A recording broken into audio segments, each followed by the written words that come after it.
record consisting of 28 victories, without a loss, including 15 knockouts, and he has 1 draw.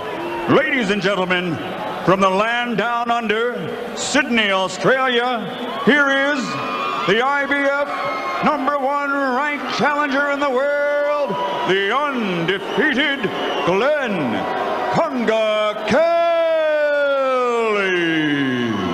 From Pensacola, Florida, presenting the former middleweight, former super middleweight, and 2-time light heavyweight champion, the reigning, defending, undisputed light heavyweight champion of the world, Roy Jones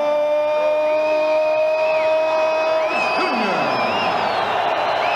Okay, gentlemen, I won't lie. Clean and sportsmanlike contest. You both know the rules. On this point to the end about, you both obey my every command. I wish you both luck. Touch gloves, come out, boxer on the bell. In the manual. Yes, and I'm very excited about being up there when he gets inducted. So this guy likes to fight in spots. The strength of Kelly. This for Jones is like hitting a... Is all up in there. And once Roy sets to keep with Jones, wouldn't he, Emmanuel, have to step right up if he's fired up to fight Roy? How about you, Glenn? 33. CompuBox numbers in round 1. Glen Kelly landed what he's going to do before he begins of the arsenal. Left on Kelly. Also big for a light heavyweight. Jones knocked Gonzalez down 3 times in the 1st, 5th, and 12th rounds. Scoot back and shoot the hook at the same time. Roy's a very accurate puncher. All he has to do is just be busy. He feints as well as any... Right hand stuns Kelly, as did the left earlier. And now Jones with a little silver. To hold it off Roy Jones. And Roy can do so many different things.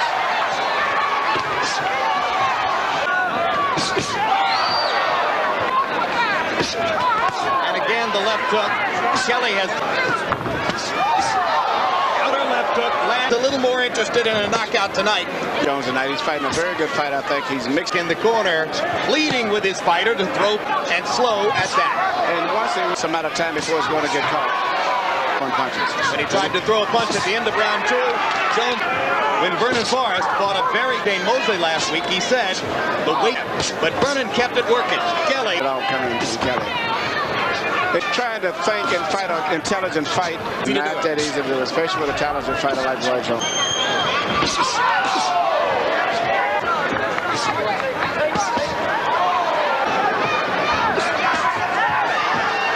Jones came close to showing us.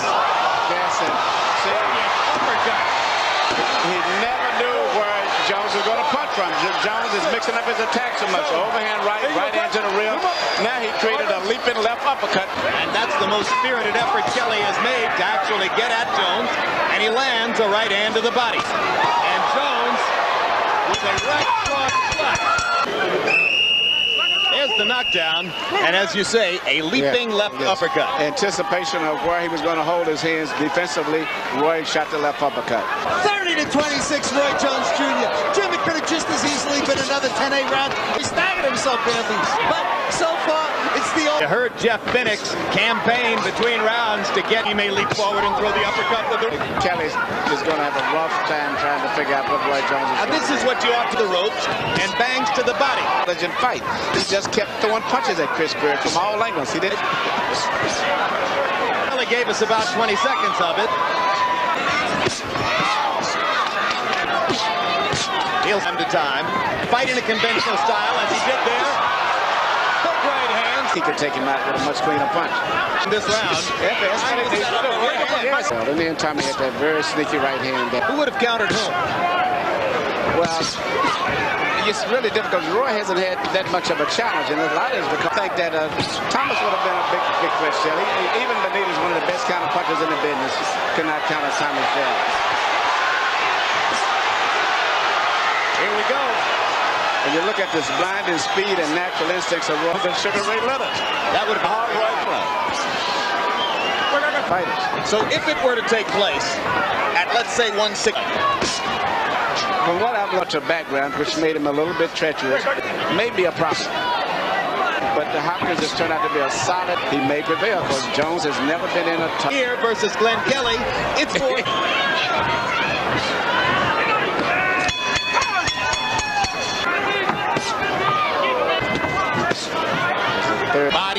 body from Jones. And to me, seemingly the ideal punch right hand through the middle, which he hasn't thrown all night, and I think almost 90% of the way. The second half of our unique undisputed champion 60 now at a weight limit of 175 against Glen Kelly of Australia. And down goes Kelly on a body shot. Wicked body shot. Kelly's corner screaming at referee Max Parker Jr. that they thought the punch was low. I thought it was right on the... No, it was not low to my knowledge. A mistake. I thought it was illegal. Right on the belt line. And having hurt Kelly to the body, Jones comes back with 2 left hooks to the head. Kelly's guard is way low because Jones has hurt him badly to the body. And Kelly is not hurt. He just caught. Knockdown punch. Perfect shot. It didn't even hit the belt line hardly on the trunks too much. Out of the third. Jim, in his 6th round, Roy Jones Jr. punked Glen Kelly with about 3 or 4 real good down. I mean, he had softened him up already because he had hit him so many times in the body. Wobbles that shoulder, just keeps Glen Kelly frozen.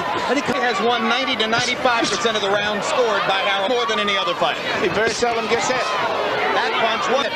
He's the only fighter in CompuBox punch stat history. You know, I always say that regardless of what time you're there, because of the style of the opponent or whatever. Shane Mosley learned that last Saturday night. Again, once again, 3rd knockdown of the night. Who never saw it. You know, that's pretty amazing because between rounds, Alton Merkerson, Roy Jones' hand-picked trainer from Pensacola, asked him to go ahead and get the knockout and said, we've got somewhere else to go. I don't know where else they have to go, but they can go now. They can go. Perfect opponent. Good performance. Maybe Roy's most crowd-pleasing performance in the past few years. Yes, he did it. Happened. Roy was just getting in a mode of having a good time at this stage right here. And as I was saying earlier, this guy was surviving because he wasn't that aggressive. And once he started coming in and committed himself, Roy just took advantage of him, caught him with a nice counter punch. Well, Roy found the trick for knocking him out. He put his hands behind his back. He said, come on. You can't get any better than this. Ladies and gentlemen, referee Max Parker Jr. reaches the count of 10 at 1 minute, 55 seconds of round number 7. The winner by knockout victory and still the undisputed light heavyweight champion of the world, Roy Jones Jr.